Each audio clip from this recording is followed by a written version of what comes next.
What's up, everybody? Thanks so much for joining me in the next video in our Quick Start course. In today's video, we're going to be talking about where you can sell ShineOn products. All right, so first, let's talk a little bit about what's out there. There are a lot of places to sell with varying degrees of complexity and marketing skill required. Some of these places are really simple to use, some are more difficult, some don't require any marketing skill at all, and some do. Next, you have need and desire-based marketplaces. So what I mean by that is there's some marketplaces you only go to when you have a need or you're already looking for something. Here's a great example of this. Let's say a pipe bursts in your house and all of a sudden you need a plumber. Well, where do you go? Most people go to Google and they type plumber in my area. Or all of a sudden you get a toothache and you're looking for a dentist. You may go to Google and type need a dentist. But let's say you have some gadget that you need for your backyard. Well, in that case, you might go to Amazon and search for your gadget. That's a need-based platform. Desire-based platforms depend on impulse buys, and that's kind of what you're going after here. Facebook is a great example of a desire-based platform. This is where you're trying to sell somebody something that they don't already realize they want or need. So, for example, if you have a product with a really nice sentimental, emotional phrase on it, like a necklace, and you show it to the right person, let's say you show it to a mom, and it's a gift for a daughter, and the mom reads the necklace, and she's touched by the phrase, and it reminds her of her daughter, you're arousing emotion inside of her, and you're creating a want or a need for your product, and she may just buy it out of impulse, even if there's no birthday, no special event, no occasion, or anything like that. That's the difference between need and desire-based marketplaces. Next, all of the different places you can market, they range from free, being totally free, to expensive, and some being more expensive than others. Usually, the cost of the platform scales in direct proportion to the opportunity on that platform. Now, before we get to some of these platforms, there's one thing you need to keep in your mind. The most important question to ask yourself is, where is your audience at? You need to think about where your audience is already at and then take your product to them. Remember how we're doing this. You find your audience, you find your niche first, then you create a product that they're already going to want. That's how you ensure you have a higher chance of success. So ask yourself, where is your audience at? Okay, now that you've asked yourself that question, and I'm sure you have some ideas in mind, let's start to review some of the platforms. First, where do most of our sellers have success? So when we take a look at where all of our sales come from, which is ShineOn as a company, there are certain places where sellers tend to have more success than others. Most of our sales are driven from Facebook and Instagram. I can't give you an exact percentage. All I can tell you is that it's high. Most of my success has come from Facebook and Instagram.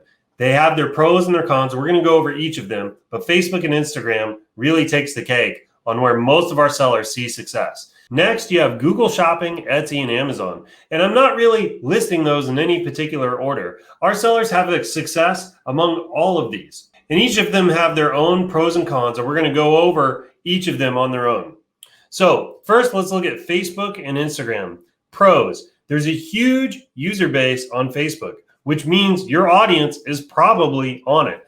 Just about everybody I know has a Facebook account. I'm sure that's true for you as well. That means your target audience is more than likely already on Facebook and spending a good deal of time there. That makes Facebook a perfect place for you to put your product in front of them and try to get that impulse buy.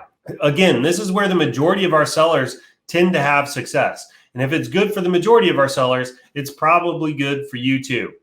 There's low to medium levels of marketing skill required for Facebook. Facebook does a lot of heavy lifting. They've spent a ton of money in their algorithm. The ad platform, while it's a little bit complex at first, once you kind of learn what's going on inside of there, it's actually quite simple and they made it easy to use.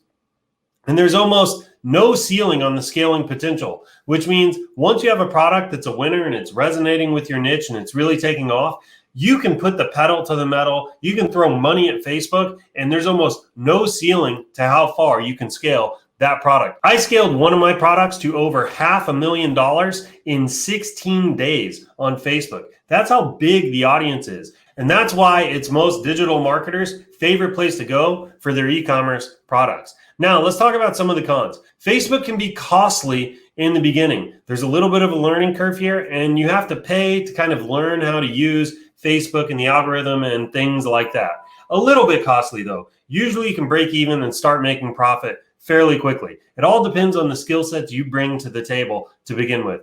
Another thing that's a little bit of a con about Facebook is their algorithm changes can cause performance to fluctuate from time to time. So Facebook will go in there, they update their algorithm, and all of a sudden the performance is kind of wonky for a little bit, and it takes some time to right itself. And it kind of sucks to have to go through that. All right, next, let's talk about Etsy. So pros, Etsy is easy to set up. It's a very friendly marketplace. It already has a high level of trust and authority with its users. It's pretty low cost. You only pay 20 cents per listing, which is pretty cool.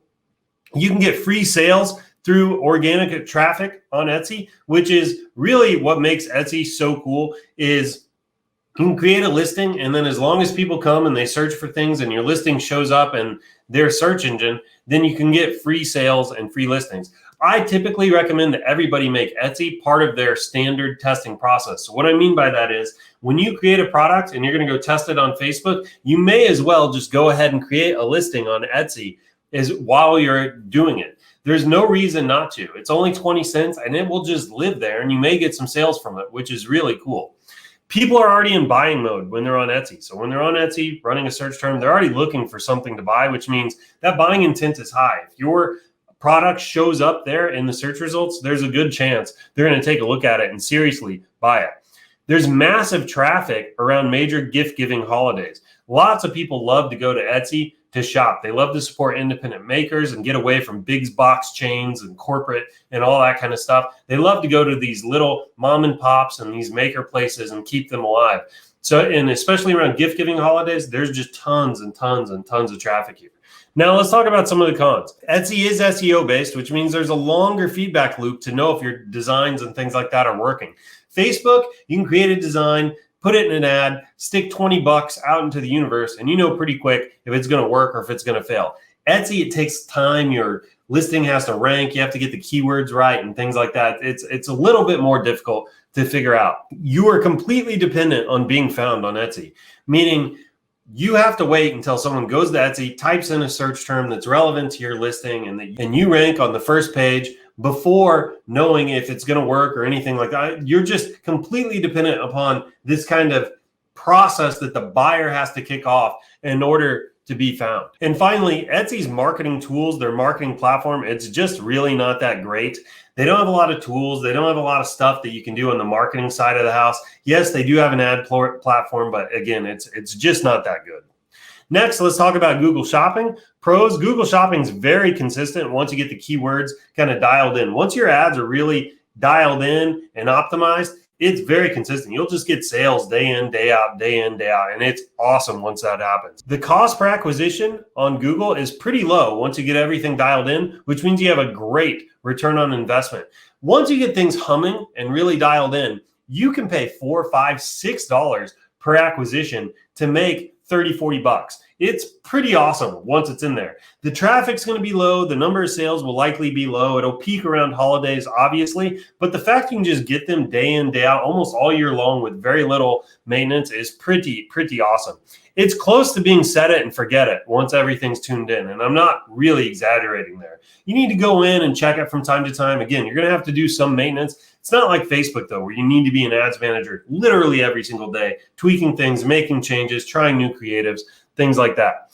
And there are a lot of great tools to identify keywords and niches. So Google has Google Keyword Planner, and they'll give you ideas and help you see search volumes, competition, all that kind of stuff. Plus, there's a bunch of other third-party tools out there. So it's really neat. Now, the cons. Google Shopping, there's definitely a higher learning curve to just the Google ad platform as it stands. It's pretty technical. There's lots of numbers in there. If you're new to any of this stuff, it can be a little bit daunting to figure out. I paid and took some courses to really learn how to do it well. It took me a while to start to think like Google wants you to think, because it's a lot different than how Facebook works. And finally, it's also dependent upon user demand in the same way that Etsy is. You're kind of dependent on someone going to the search engine, typing in some keywords that your listing could appear for. Next, let's talk about Amazon. Amazon's pretty cool because it's free to list. It's the third largest search engine in the world, which means it has an insane amount of traffic. People are definitely in buying mode when they're on Amazon. I mean, they are actively shopping for something to buy. You can get free sales through organic traffic, which is always cool. And it's got a pretty decent marketing platform. Their platform is pretty similar to Google search, where they're going to allow you to try to fine tune your listings based on certain keywords. And since they have so much traffic, you really can take advantage of that and spend quite a bit of money. Now, the opportunity is not quite as great as Facebook or even Google search once you get those things kind of dialed in where you can expand your budgets a little bit more. However, it's still pretty good. So it gets a mention here. Now, the cons. There's a high learning curve with Amazon. You got to go through a big process to get your store in there, to get your listings approved, things like that. It's a difficult process. And it can be difficult to totally set up. It's dependent upon user demand. Again, just like any need-based or search engine-based platform is going to be. And then finally, it may require that you trademark your store and even your products to get the most out of the listing. So this is a little bit of a curveball. I highly recommend watch some YouTube videos, look into this a little bit more. Amazon's got some weird stuff going on where they want to make sure that your product is trademarked and your store is trademarked and things like that. And that really protects your listing and make sure that when you're running ads, that you're not getting hijacked by other people or anything like that. Go look into this before you set off on the Amazon journey, but it's definitely worth it. Third largest search engine in the world. You can get a ton of traffic from here. And again, we've seen some of our top sellers have some huge successes, really with all of these. And I'm not joking there. Most of our sellers have success with Facebook and Instagram. However, we're seeing Etsy absolutely blow up, and we're seeing folks really starting to dominate in Google Shopping and even Amazon. These are going to become bigger and bigger and bigger as the years go on. So I highly recommend try to get out there, get your products on some of these other platforms and reap the benefits now while it's still early, before the crowd gets there. Finally, let's not forget about some of these other platforms that are out there. So you have YouTube. YouTube is really growing in popularity, second biggest search engine in the world, but it's growing in popularity with e-commerce marketers. They're starting to learn how to use YouTube more effectively. Video ads on Facebook have become more and more effective. And if you're already going to go through the pains of creating a video for your product on Facebook, you may as well put it on some other platforms that like video. And one of those platforms is definitely YouTube. Again, once you have YouTube kind of dialed in, it's working well for you, you can do really big things with it. Next is Snapchat. So Snapchat's another one of these kind of sleeping giants. People don't really think to use it. It's always kind of hovering in the background. But believe it or not, Snapchat has a fair amount of users that are 30 plus, which are right in kind of the demographic for some of our products. In addition to that, once you get Snapchat dialed in, it can work really well for you. There's a lot of traffic there. I've seen some people do some really big numbers on Snapchat. It can be really impressive. TikTok is down here as well, kind of in the same vein as Snapchat, except TikTok is growing so fast. It's unbelievable. And I'm sure that once people start to crack the code on TikTok, it's going to take off like a rocket. So I'd highly suggest that if you have a product that's kind of taken off on you, try to get in here and test some of these other platforms because there's lots of traffic out here that may want to buy your product. And then I'd like to mention Walmart. We see Walmart starting to peak in our sales data. Walmart's got its own process for how to list your products and things like that. You're going to have to go Google it, look up YouTube videos, watch how to get your products onto Walmart. And then finally, Pinterest. I mentioned Pinterest in some of the previous product research videos. There's a lot of traffic out there. It's mostly women right inside of our age demographic for some of our products. It's a great place to advertise some of your listings and some of your products to see if you can get some additional sales. All right, everybody, that's going to cover it for this video on where to sell. Thank you so much for watching. Hope you found it helpful, and we'll see you in the next one.